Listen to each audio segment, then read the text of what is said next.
Welcome to the Orthogonal Bet, where we explore the weird and wonderful ideas that shape our world. It's a cabinet of curiosities for the ears and the mind. I'm your host, Samuel Arbesman, complexity scientist, author, and scientist in residence at Lux Capital. In this episode, I had the pleasure to speak with Corey Maley. Corey is an associate professor of philosophy at Purdue University who explores the philosophy of science and computation, focusing on cognitive science, the nature of computation, both digital and analog, and how brains compute. Corey and I had a chance to discuss the nature of analog computation and what people get wrong about it, the ways in which neurons are likely analog computers, not digital ones, and even the implications for AI and consciousness. We talked about the history of computing, what computation is, and even explored some intriguing issues at the intersection of philosophy and computing. This conversation was a lot of fun, and I had a great time speaking with Corey. Let's begin. Corey, great to be chatting with you, and welcome to the Orthogonal Bet. Thank you so much. I'm a fan, and it's good to see you, Sam. Yeah, good to see you. This is exciting. There's a lot of different topics I want to talk about, and you think deeply about computation and AI and the nature of the mind and all these different things. And I want to loop around all these different topics, but maybe the best place to start is just with analog computers. Mm-hmm. Maybe you can explain what is analog computing and what do we get wrong about it?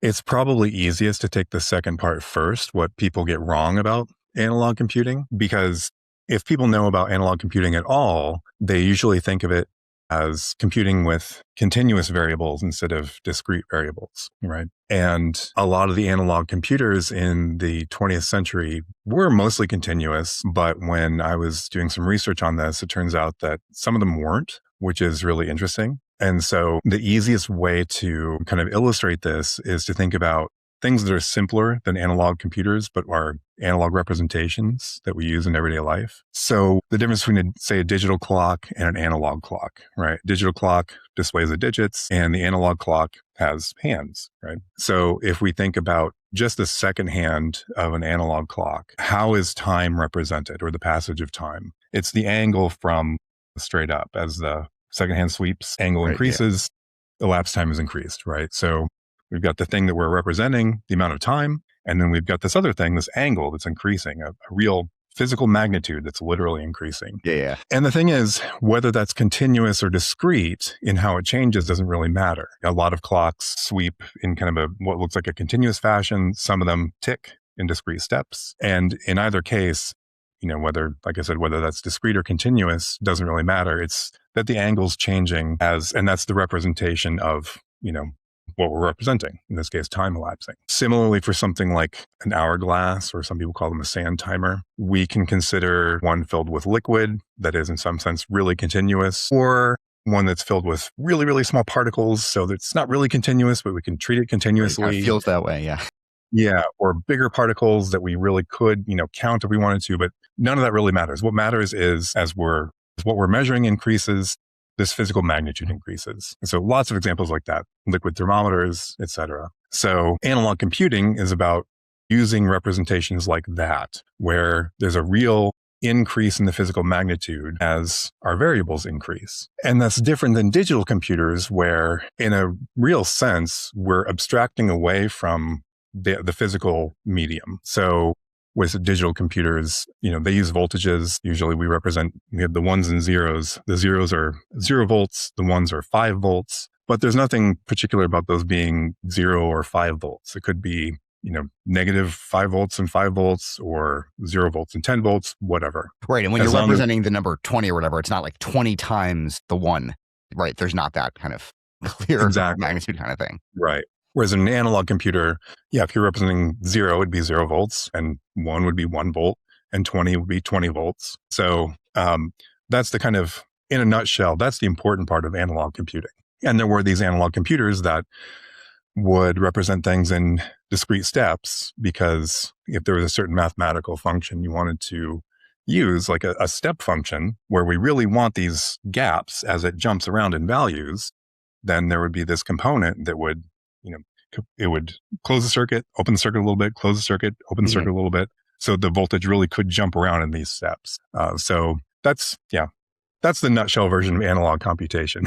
Got it. Okay. Yeah. Right. And so it's much less about like this like discrete versus continuous, or I guess like Yeah, the really naive one is like, oh, analog just means like a retro, and obviously that's very wrong. But even so, right, it's much more about like, can you create this almost like physical, like an analogy to something, to some quantity or some metric in the physical world, and like that's kind of the way in which you're exactly. doing analog. Yeah. And a slogan that, philosophers like slogans to sum things up. Like I said, the digital computation and digital representation, it necessarily abstracts away from the physical medium. And that's a really powerful way to do things. But analog representation and analog computation really takes advantage of the physical medium. And so another example, just I think to make this really clear, these days, people aren't familiar with CDs as musical recordings as they once were. But if you have a CD of a musical recording and you wanted to play it, you have to have a certain player that can read there are divots that either reflect the laser light or absorb it, which then becomes ones and zeros, and then those encode different aspects of the recording. With an analog record, a vinyl record, if you want to play the music, you really can just get a needle and make a cone of paper and tape it to the needle, and it might kind of screw up your record, but if you stick a pencil in the middle of the record and just spin it and then put that needle in there, you can just play it. Right. Yeah. There's not this kind of intermediate encoding. The record, the physical grooves really are an analog of the sound waves. I want to get to like why you got into analog computing, but I guess maybe also like in terms of like the history of analog computing itself. Like analog computing, I think kind of like the folk history is like, oh, analog computing kind of came first and then was swept away by digital computing. There was this long period where analog and digital computation coexisted, and they kind of were used in different kinds of situations. Maybe you can kind of like flesh out a little bit of the history of like analog computing and like how and why it was used and why it was so powerful. Sure. So it's a little tricky to know a starting point for analog computing because arguably it goes back millennia. Yeah. There's this really cool artifact, the Antikythera mechanism that was discovered I think it was discovered a while ago, but figuring out exactly how it works has been a sort of recent discovery. But that was an analog computer that was around, I think a couple thousand years ago. Let's start a little later than that. In the 20th century, the analog computers that were really valuable were the ones that were able to perform integrations. And so there was a researcher, Vannevar Bush at MIT, who refined some ideas that were around in the 1900s. But in general, in science, there are a lot of times when we have differential equations. They just do the best job of describing whatever phenomena we're interested in. But a whole lot of differential equations are not the kinds of things that we can just solve directly on paper and pencil. We can approximate them. And so these mechanical analog computers were able to integrate just arbitrary functions. As long as you could sort of draw them, then this device could integrate them. And that became really, really powerful, allowed scientists, engineers to solve problems that they otherwise really wouldn't have been able to do. And those mechanical analog computers were sort of augmented by electromechanical analog computers. So they had moving parts, but then trafficked in, voltages and currents, and then fully electronic analog computers. And then digital computers came on the scene. And you're right, there were several decades when both were in play, partially because the digital computers they didn't have the properties that we now think of as being important for digital computers and better than analog. So they were slow and they were expensive, and they were not very accurate. So some of the first digital computers just weren't usable for a lot of contexts. But then as they got cheaper and faster and more accurate, then there just became no need for analog computers. They just completely replaced them. But there was a time when, this is a tricky thing when you're doing the history of these issues, because in the first half of the 20th century, the term computer referred to a person, right? Right. Who had this job. And if you had a computing machine, that meant an analog computer. And then eventually, computer became just a machine. And then computer just referred to the digital computers. So what a computer is, what it refers to, depends on where you are in history. So, but there was a real sense in which the computing machines just were analog computers. That's so interesting. Yeah, and it reminds me a little bit just in terms of like how the terms change of like spreadsheet initially meant like a physical sheet where you're kind of doing sums and things like that. And then we had like the electronic spreadsheets. And then of course now spreadsheet just means that. Like it means a piece of software. And Right. you kind of have to say, oh yeah, there's actually these physical things that like once upon a time, because we've kind of like changed kind of all the meaning. And so, in terms of like doing the history, right? That's a fun thing. Like you have to kind of know what it means to these people when they're talking about these kinds of things, depending on the time period. It reminds me of a lot of contemporary software still uses a floppy disk as an icon for a save. Yes. And a whole lot of people have no idea what that even refers to anymore. I was actually reading exactly about that. And I think some people think that it like refers to like a SIM card, which is actually not a terrible thing. I'm like, oh, it's still like related to storage or whatever. But you're right. Like it's one of these things that kind of just has, this sort of abstract meaning kind of independent of this thing. Yeah. Yeah, and I guess when analog computers became fully digital, that was when, so rather than looking at mechanical motion as kind of the analog for this representation, it was much more about, I think, like resistances and like the electrical currents. Is that the right way to think about it? Yeah. A lot of voltages. Yeah. Okay, got it. Okay. And so, so we've been talking about the history of computing and kind of analog versus digital, but you were a philosopher. What prompted you to get into like thinking about the distinction between analog and digital computation and beginning to actually tease out what analog computation really means, especially from like the philosophical? Sure. Yeah.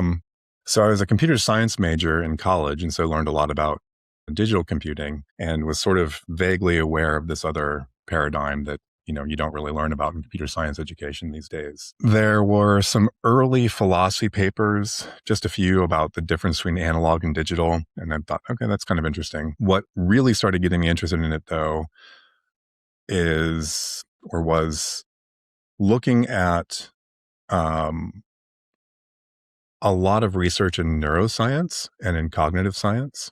These scientists make claims about we can understand what brains are doing or certain parts of the brain in terms of the computations that neurons are performing, which is a really interesting claim when you're a philosopher because, well, we know about computers as being artifacts, but they don't mean these things are designed to be computers. They mean they're really computing, right? Mm-hmm. And so you might think, well, there's a lot of sciences that will say, we're computational meteorologists. We are computational astrophysicists, right? Yeah. Computers are used in a lot of science. And computational modeling is ubiquitous in science, right? So there are people called computational neuroscientists. So you might just think, okay, well, they're doing what all the other computational scientists are doing. They're developing these computer simulations of some phenomenon, and that just allows them to study the phenomenon in ways that they otherwise wouldn't be able to. Right? Like a computational astrophysicist can see what happens if we make these galaxies collide, right? That's not an experiment you can do. Right. And you're saying, but like, if people are saying what brains are actually doing is computing itself, then then it's not just like modeling to try to gain some insight. Like they might be doing the real thing. Is that kind of the interesting like philosophical twist there? Yeah. And sometimes you might think, well, sometimes scientists aren't necessarily interested in using the exact right terms all the time. So they're just kind of maybe being sloppy with their language because they have more important work to do in designing experiments and writing grants and things like that. But it's a claim that's made so often that to me, it seems like what we should do as philosophers is say, let's assume this makes sense and see what it would take for it to make sense. Mm-hmm. And for it to make sense, it doesn't seem like anything that brains are doing has anything to do with the kind of theoretical aspect of computation, which is all about really digital computation and Turing machines and things like that. So then it became clear, well, it took a while for it to become clear, but I had the idea that maybe some of what they're talking about might be better understood as analog computation. And analog computation is not something we're familiar with. And I don't think we should all start ditching our laptops for analog computers or anything. But just in terms of kind of a theoretical framework as another kind of computation, this might be able to make sense of what neuroscientists mean when they say, oh, this neural circuit is computing something. And so I think that that's true. That's some of what I've written about. And so that was a big motivation just to see, is there a way of understanding this neural computation in terms of analog computation? And then the larger question, okay, so what is computation such that analog computation is one kind and digital computation is another kind, right? So that's kind of what I'm actively working on now because no one really cares what analog computation actually is because like I said, we're not teaching it in computer science courses and we're not using analog computers anymore. So it's a nice thing for me to work on. Okay. And so I guess, so related, and I want to get more of your kind of thoughts related to this. Because I mean, in like when people are looking at the brain or kind of talking about how cells or biological things do their thing, like on the one hand, they'll say, oh, it's computing, or they'll kind of draw analogies between like the binary zeros and ones and like the 4 base pairs of DNA. And like they'll kind of do these like interesting things. And I think those analogies are powerful, but of course, there's also something deeply different about how a cell does its thing, because it's like highly stochastic and they're like things just kind of jittering around.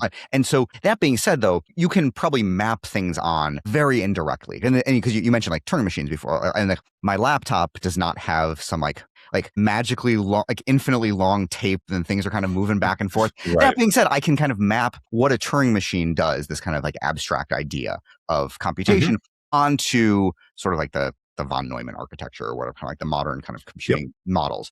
And so, and I wonder so when you're thinking about what brains do and kind of cognitive science, is it one of these things where how neurons do their thing, or how brains and a collection of them do their thing, can eventually be mapped onto kind of more traditional digital computers? Or do you have this feeling that like it is actually qualitatively different, in the sense that it is more of this kind of analog computing thing, which is still part of computation as a whole? And then then there's the other question, which is this also just, or is this simply, in the same way you mentioned, like the scientists maybe kind of using somewhat informal language instead, where it's like in the same way that, I don't know, whatever, like our current most powerful thing is a computer. So like the brain is computing, or back in the day, maybe, I don't know, the brain was like a steam engine, or the brain was like, I don't know, like some other thing.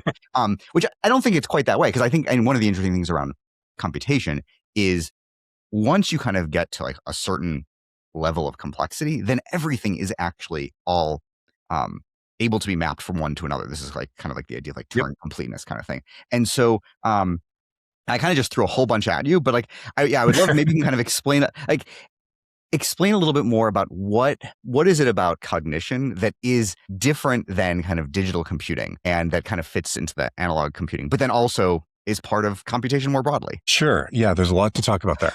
Yeah, I threw it. So one thing, you're right about there are a lot of analogies or metaphors to the brain, or what the brain's doing, that just are based on whatever the current cool technology is, right? So it's understandable if one might just kind of dismiss this whole idea and say, well, yeah, computers are what we're excited about these days, so the brain is like a computer. But one thing that we've known for a while that's interesting about digital computation, at least, is that we can implement digital computers in all kinds of physical media. So that's one of the interesting things happening with there's the unconventional and natural computing community. And a lot of what they're doing is seeing what are these different materials we can use to basically implement digital computation, slime molds and a quantum phenomena and optical phenomena, et cetera. Right? Although I have to say, and I feel like some of the slime mold kind of stuff is closer in some ways to more like the analog computation, where it's like it's doing an optimization problem, but it's actually physically representing the solution. Yes, we'll get to that. Okay. So is this to say that it's not a crazy idea to think that, if we can implement computers in slime molds and, all these weird things, and, there's a tic-tac-toe computer in Cambridge that plays like the Tinker Toys.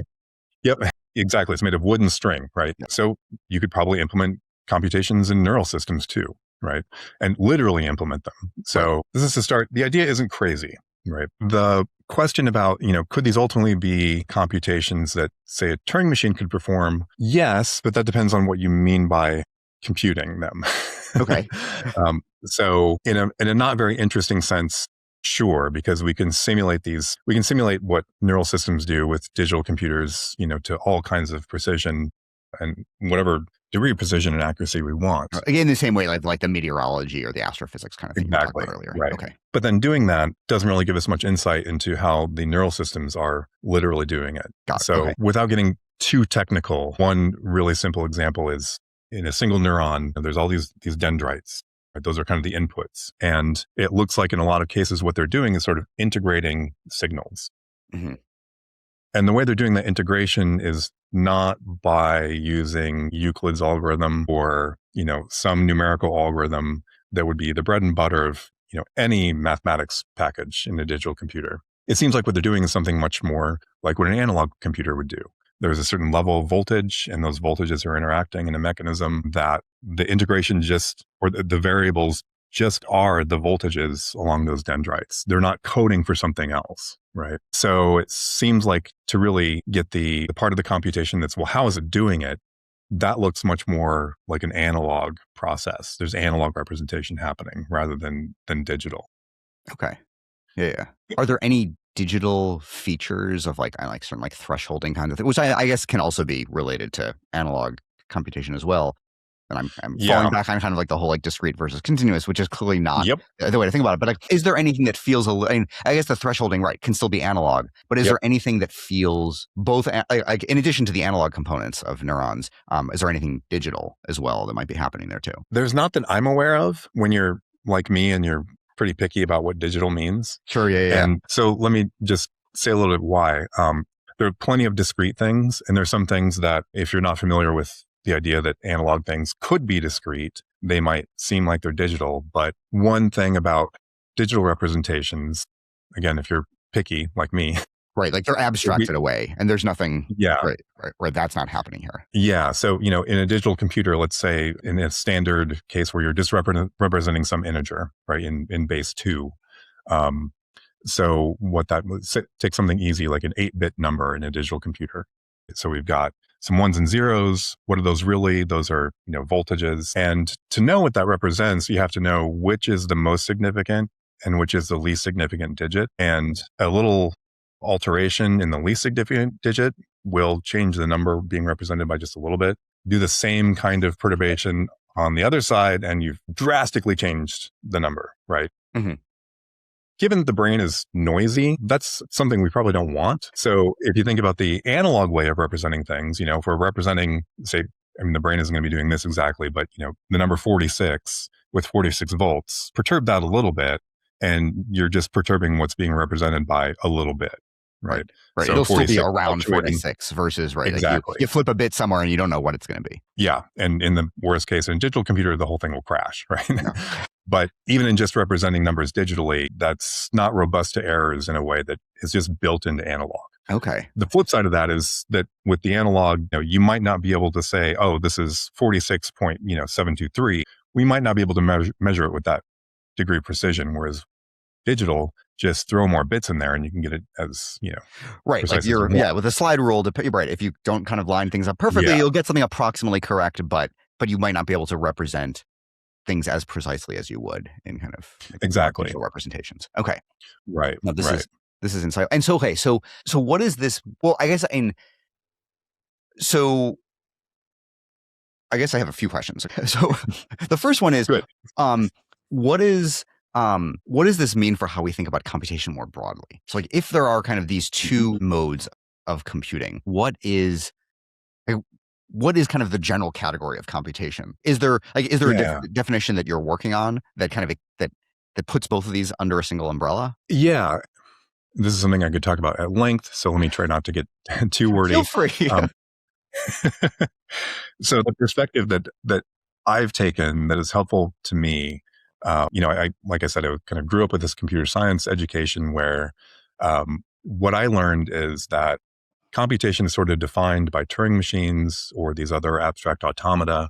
And so what it is for something to be a computer or a computational system is that it implements something like that, right? Mm-hmm. And the thing is, analog computing is that's not part of that framework at all, which is okay, because then when you go back and look historically, what was it that Turing was trying to do? And he was interested in a pretty specific mathematical question, right? There are certain mathematical functions out there that we have algorithms for, that we can, apply these algorithms and come up with answers if we represent the numbers that we're interested in the right way. So every elementary school kid learns how to use this algorithm for multiplying multi-digit numbers, right? Mm-hmm. And one of the questions is all math like that? Is all math computable? Meaning, is there an algorithm for every mathematical function or every number, like pi has this algorithmic way of generating the decimal points. So that was a question Turing was interested in. And the Turing machine was meant to be kind of an abstraction of, well, how is it that the human computers do this? Let's think about in the most stripped down terms, what is it that people do when they're doing these kind of procedures. And that's where we get you write a symbol, you can read a symbol, and then depending on what you've written and read, you can go into different states of mind, right? And then move around on the page and write different symbols. But what he wasn't interested in is, well, what are these computers doing when they use a slide rule or some other analog device, right? That was just not part of the question. So it's not like Turing got something wrong. It's just not part of what he was interested in. Right. So then the question is, so what is in common with these digital methods and the analog methods? And to not get like too philosophical, but a little philosophical. I definitely want at least a little philosophy. The problem to me that computation is trying to solve is that we want to do things with numbers, right? Mm-hmm. Whether that's very practical things or just mathematical investigations. The problem is, what are numbers? Well, if you're a philosopher, you might think, well, they're these abstract things that we don't really have access to, or they don't really exist, or whatever they are, they're not spatiotemporal objects that we can go examine in the lab, right? Mm-hmm. So in order to do something with numbers, we have to represent them somehow. And once we represent them in a real physical way, then depending on how we represent them, then we can do things with them, right? So in the normal decimal system that we're all familiar with, that's a really useful way of representing numbers to do additions and multiplications and things like that. You can also represent numbers with Roman numerals. That's not a great way to do operations. There are some algorithms, but they're trickier. But you can also represent numbers by some physical quantity, like in a slide rule, a length. So people have known both of these methods for a long time. And so that's sort of the kernel of the answer of what computation is about generally, is representing numbers in a way that you can physically manipulate them so that you can do some math in the real physical world, on these entities that are, they're abstract or they don't exist, whatever they are, right? But you can really do real work by representing them physically. So what does a slide rule have in common with a calculator or writing down digits on a piece of paper? You're representing a number in some way. And then you've got a way of manipulating that representation in a way that gets you an answer to, whatever mathematical problem you're interested in or function you're trying to compute, et cetera. Okay. So that's the key idea. And so I mentioned before kind of like this idea of like Turing completeness. So there's like digital computers, they're all kind of interchangeable. Like they can all do a certain level of things. Like once you kind of reach this level of complexity. Is there something similar with analog computers, or are they like necessarily a subset of like what can be done relative to digital computers, or maybe a superset? I don't even know. Yeah, that's tricky. So we think of, Turing machines as these mathematical models of what you can do just by following an algorithm. And then, it turns out that there's the universal Turing machine that can do what all the other Turing machines could do. And then some other mathematical formalisms that it turned out are like interchange. Yeah, like they basically map onto that thing as well. And suddenly, you're off to the races, and these things are all the same. Yep, exactly. With analog computers, there is a mathematical model, but it's not a complete one. It basically treats the functions that can be computed by analog computers as a certain set of differential equations, but it doesn't cover all of the components of analog computers that were available. Again, this is because the differential equations part, that was what was really important with the analog computers, right? So let's get the theory of that down really well. But then these other components just aren't part of that mathematical model. The question about, can they compute the same kinds of things? Who knows? We really don't know. They definitely compute them in different ways, right? So an analog computer can do a lot of things much more quickly than a digital computer and more efficiently, but also maybe not as precisely, right? So it's a great question. And I don't know the answer, and I don't think anyone else does either, because I don't think anyone has come up with the mathematical model of everything that analog computers can do. And then we have this it's not slight. There's the problem of, theoretically, we know analog computers can do things that Turing machines couldn't possibly do, but it's not useful in a way. So for example, Turing machines just can't multiply arbitrary real numbers, right? Mm-hmm. They can multiply approximations to those real numbers. Theoretically, if we use differential equations and continuous functions to model analog computers, then they can compute all these real functions that aren't even in the purview of digital computers. But we aren't going to be able to measure the results. Right, you can't actually extract that number, like the infinite expansion or whatever. Right. So related to this, and I wonder, like, has anyone kind of gone the opposite direction and said that referring to analog computation as computation is actually a mistake? Like, this is actually something qualitatively different. It should not be grouped with digital computation, and it's just this other thing. Does anyone say that? There have been some people in the philosophy literature who have kind of gestured at that to say, well, analog computing is kind of vague and, it's not really a stable thing. So let's just not pay much attention to it. I mean, one can say whatever one wants. To me, I don't know what just eliminating analog computing or analog computation as a genuine species of computation seems to me a little ad hoc. It doesn't do justice to the fact that, these were machines that were understood as computing machines for a long time. They were the computing machines for a long time. And this is a theoretically rich framework for computation. And, if you buy the story that is mentioned about what is computation really about, it's about representing these quantities and then manipulating them. Analog computation does that too. And if you believe my story about this might be better for making sense of neural computation, then if you think, well, that's not really a type of computation at all, well, then we're getting rid of this resource that might be useful for understanding what neural computation could be, such that it's really a type of computation. So yes, not recently, but in the past, some people have kind of gestured out like, well, we don't really need to pay attention to analog computation too much. But yeah, like I said, I think that's a mistake. Okay. So, and going back to like the neural computation then, given that, like you kind of like tried to show that what neurons are doing is actually analog computing rather than digital computing, what are the implications there for how we think about what the brain is doing and like how thought and minds and all these kinds of things do their business?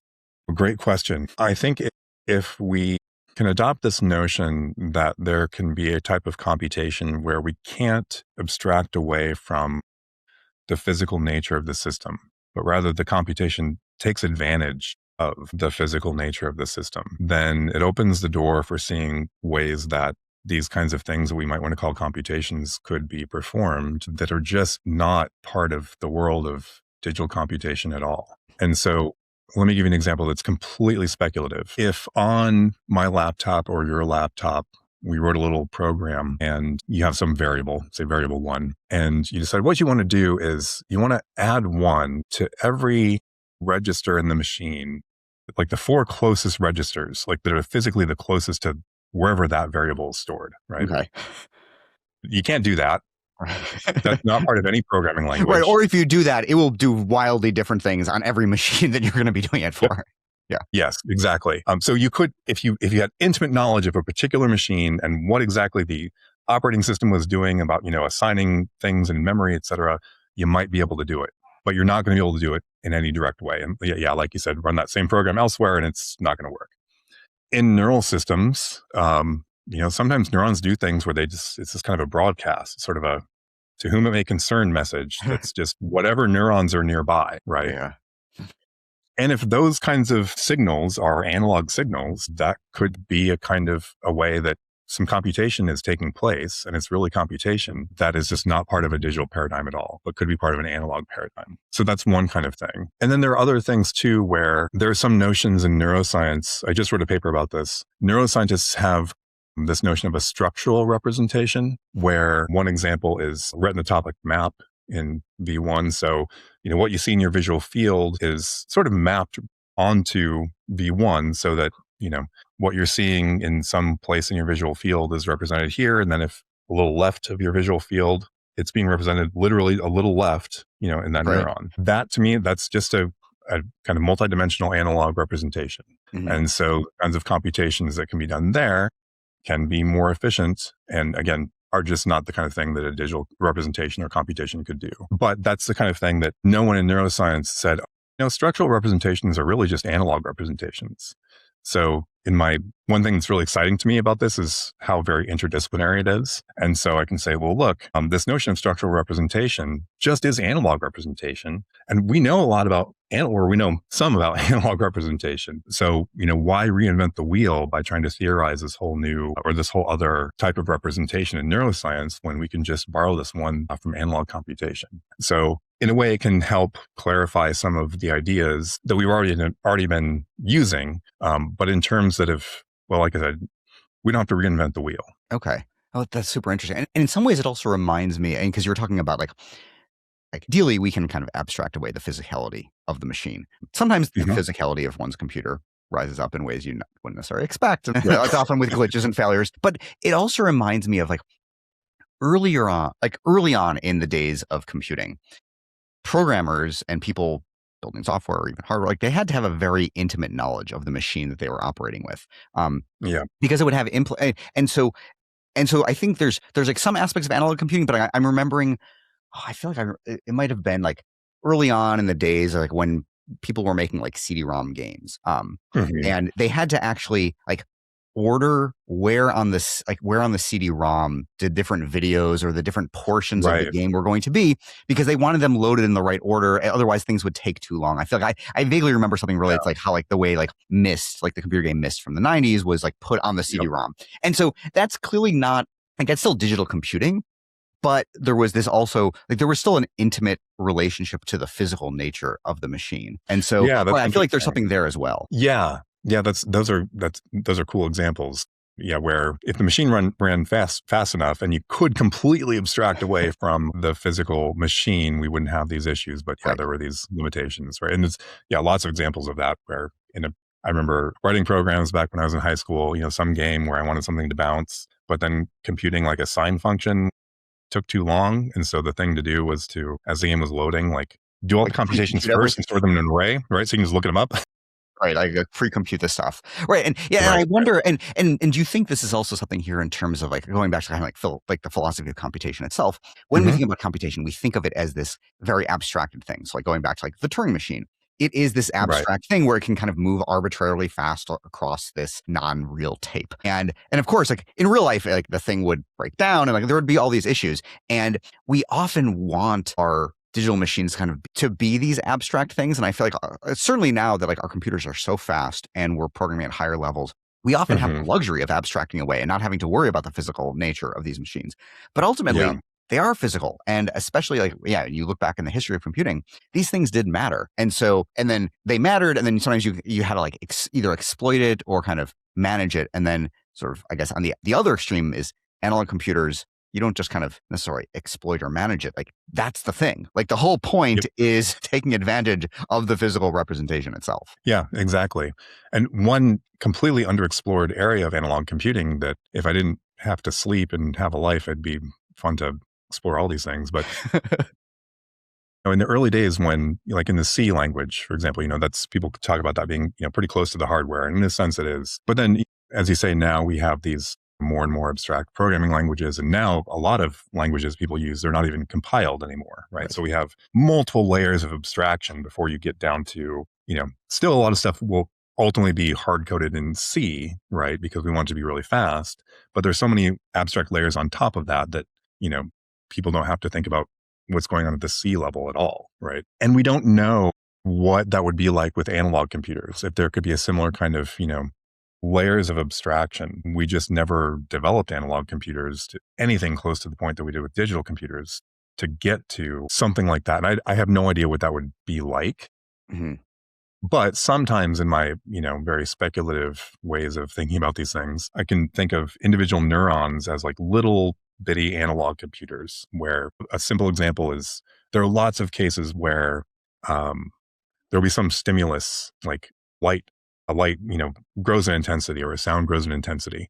And there's a neuron that is representing that. And the way it does it is by firing faster as the stimulus gets more intense or slower as the stimulus gets less intense, right? And so for me, that's a straightforward analog representation.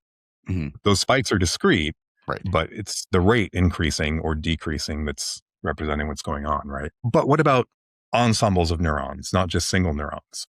And so one thing I kind of wonder about is how can we have all these different analog signals that are representing low level perceptual things in higher level ways, right? And it's an area that I've just thought about only vaguely, but actually LLMs give us some reason to think that there might be things like this going on. When we think of these high level concepts in LLMs, in a lot of cases we've discovered, there are these examples like the representation for, say, king is kind of close to the representation for queen, right? And how you get from king to queen is some dimension that's like something like a gender dimension, right? And then you find out, elsewhere in this abstract multidimensional space, uncle is kind of close to aunt, and how you get from uncle to aunt is you go in the same direction as you did from Or you king basically to queen. add the same kind of abstract concept to get from one to the other, or Mhm. something like that. Yeah. Right. And this is all this, multidimensional abstract space.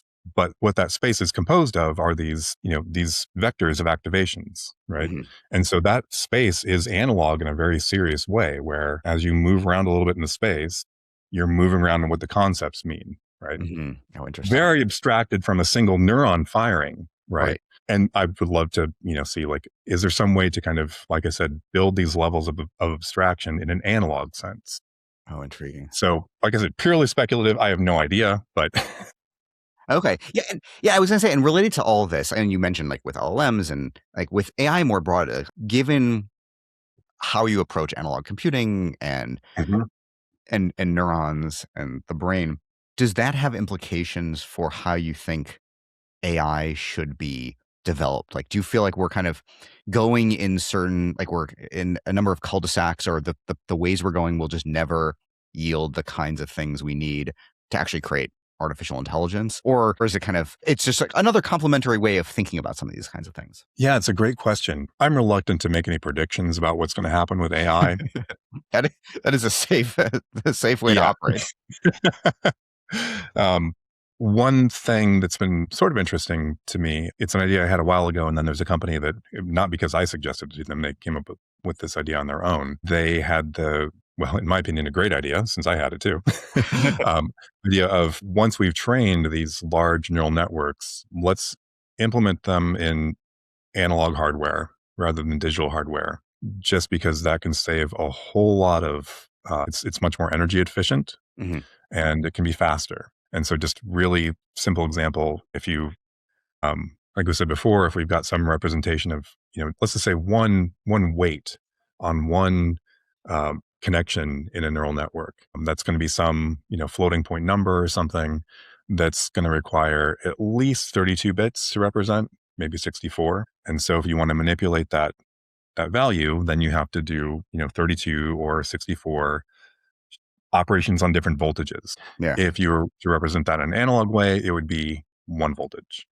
Manipulating it is going to be much less energy intense. Again, we have the problem of, we're not going to be able to get these things to be super duper precise. But for a lot of neural networks, it looks like we don't need them to be super precise. As long as they're roughly in the same range once we've trained them, then that would be fine. And so that would be huge in terms of saving just the electricity required to run these things. I don't know if that has gone anywhere, but in theory, as they say, that seems like that would be a really cool way to make these things more efficient. In terms of what they can ultimately do, I have no idea. Okay. Like I said, I think everyone was surprised at how successful these things have been, and we're now figuring out how successful are they, and what can we do by augmenting LLMs with these other kinds of systems and other methods and things. So I have no clue. There's a little bit to say about, this is really speculative, but whether this has any implications for whether these kinds of machines could be conscious. And so this is a very speculative paper that I wrote with a colleague, where we said, if the physical stuff in the brain matters for the kind of conscious things that we perceive. So, I see a light getting brighter. I have this conscious experience of it getting brighter, and there's a neuron that's firing faster, right? There's some magnitude that's literally increasing in my brain. Yeah. If that relationship is important, that doesn't happen in digital computers, right? As something is getting brighter, some bits are moving around, but there's no magnitude that's increasing in this kind of mirror-like relationship. Who knows if that's important or not? But if it is, it's something that digital computers absolutely don't have at all. So, like I said, who knows? I think consciousness is fascinating. I've also learned I don't have much intelligent to say about it. I sometimes tell my students in intro classes what philosophy is and what philosophy isn't. What philosophy isn't is you just have an idea and you're like, wow, that's cool. And you sit back and think about how cool it is. That's not philosophy, but that's about as far as I can get with consciousness, really. It's like, wow, it's really cool. And I don't have anything intelligent to say about it. That's fair. Though that you're right, the idea of like maybe conscious involved, right? Some of these like analog representations. That's certainly provocative. Yeah, that's intriguing. Yeah. And so I guess, I mean, right now, maybe this is kind of a good kind of final question. Like in terms of like how we think about computation, AI, consciousness, what do you feel are kind of the most fruitful or kind of provocative directions right now happening kind of at the intersection of all those different things and sort of philosophy? Because I'm sure people are thinking about a lot of different things there. And then I imagine some of them are kind of like, oh, that's kind of like a fun thing to think about, but it doesn't necessarily feel like it's kind of moving anywhere. Like where are the directions you think that there's going to be like in the near term, some really interesting developments? Gosh, that's a great question. I mean, to be honest, some of the things that I don't know about, I would hope they're fruitful, but maybe most pressing are some of the things that I don't actually do, involving the ethics of using these systems and the extent to which using them is good or bad for various things that we want to do or that we value, right? Students are using these systems all over the place, and they're not always using them to just generate essays. I mean, some of them are, right? But as you know, ultimately I'm a humanities professor, and sometimes I like to give students essays, and I'm well aware of the fact that for a lot of these essays, ChatGPT or Claude or one of these systems can probably produce a better essay than they can, right? And so a really interesting question to me is, this really shakes things up in education, not just higher education, but education generally. And I think it's a really interesting question to see, how can we get students to buy into the value of education when a lot of the traditional ways that we've assessed these things can be done by a computer, right? And I am not a fan of this idea that we just need to build better systems to keep them from cheating or, make sure that they're writing their essays by hand. That's one solution, but also, I don't want to say that we should never use these systems, right? They're not good for anything. You're going to just not be able to think if you use them all the time. That seems too extreme to me. And developing systems to, try to catch cheating, like systems that try to detect, was this essay written by an AI or by a student? That's an arms race that no one, we're not going to win that. But everyone's going to lose. But yes, everyone's going to lose. On the more kind of theoretical, non-ethics-y side of things, the stuff that I do more in my research, that's a really good question and a hard question. I am interested in what are the kind of limitations of analog computation, and does that have any relevance to applying that kind of model of computation for what neuroscientists are up to? I mean, that's just an open question, and I have no idea, and neither does anyone else, right? We know that there are all these limitative results in digital computation. Like we know that there can't be a program that will tell you, does some other program absolutely have no infinite loops? Will it definitely halt no matter what? There are a lot of results like this, right? And some of them have some practical relevance, but a lot of them, they don't pose a lot of issues for a lot of working computer science, or I should say computer engineers and software developers, right? Yes, you cannot have a perfect bug checking program, but that doesn't mean you can't do anything to check programs. Right. But those kinds of limitative results just aren't there for analog computers yet. We just don't know because we don't have good mathematical models of them. So I think that's interesting, but that's sort of in the weeds theoretically. I mean, one thing that to me, there's an opportunity for people doing the philosophy of these issues to try to collaborate more with some of the scientists. I think this is true of science in general, but for a lot of people who, when they learn about the kind of research that I do, they just assume that the philosophy of computation or any kind of technology is really about ethics. And, there's more to it than that. And I don't see anything that I do as something that a scientist couldn't do, except they don't have the time and the training, right? Mm-hmm. And also just thinking hard about what are the concepts that are at play, what sorts of background assumptions are we making, what are the implications of those things. Writing about those kinds of issues is not the kind of thing that gets scientists grants or tenure. So a lot of scientists they're not going to have the time to do it, or they're not interested in it or whatever. But part of why I got into philosophy was after I graduated college, I worked in a cognitive neuroscience lab for a couple of years. And this was at Washington University in St. Louis. And there they have this interdisciplinary philosophy, neuroscience, psychology program. So a lot of the philosophy faculty were really interested in these issues in neuroscience and psychology. And in the lab that I was working in, it was like I said, a cognitive neuroscience lab. So it was just straight up psychology and science. We really had to focus very narrowly on the particular research that the PI was doing on event perception. And I was talking to him one time, and he offhandedly remarked that there was a philosophy faculty member who knew more about psychology in general than any faculty member on the psych department side. And I was like, young me just graduating from college, this sounds crazy. How could that be? Yeah. Well, because he has the time to just, read whatever research he wants, and he doesn't have to produce any of the research. So he can become really conversant in, how these things actually work without actually having to do them himself, right? And so I think there's a lot of opportunities for the kinds of philosophers like me who, that's my approach. I want to learn a lot about the science. I don't necessarily need to be the person doing it to, do a new discovery, but I do like reading about this stuff, thinking about it carefully, and, writing about some of the conceptual issues. So to me, it's exciting to try to collaborate with different scientists. And this is starting to sound like a pitch for hire your local philosopher of science, but, but there are people out there who really care about these conceptual foundational issues, who really pay attention to the results, and they're just thinking about the issues that, like I said, I would like to think that a lot of scientists would think about on their own if they were incentivized to do that. And in the past, they were. It's just now the way that academia works, and the way that, you have to write grants for everything, et cetera.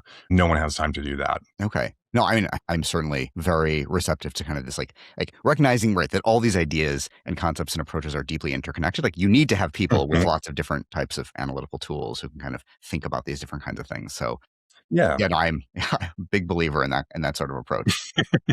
And no, that's great. And yeah, here's some more productive, open questions that can be attacked with using lots of different approaches. Yeah, I love that. This is great. This is a great conversation. Yeah, thank you so much. I really appreciate you taking the time to chat with me. This is great. Yeah, thank you, Sam. I've had a great time. I'm always happy to talk about this stuff. Thank you.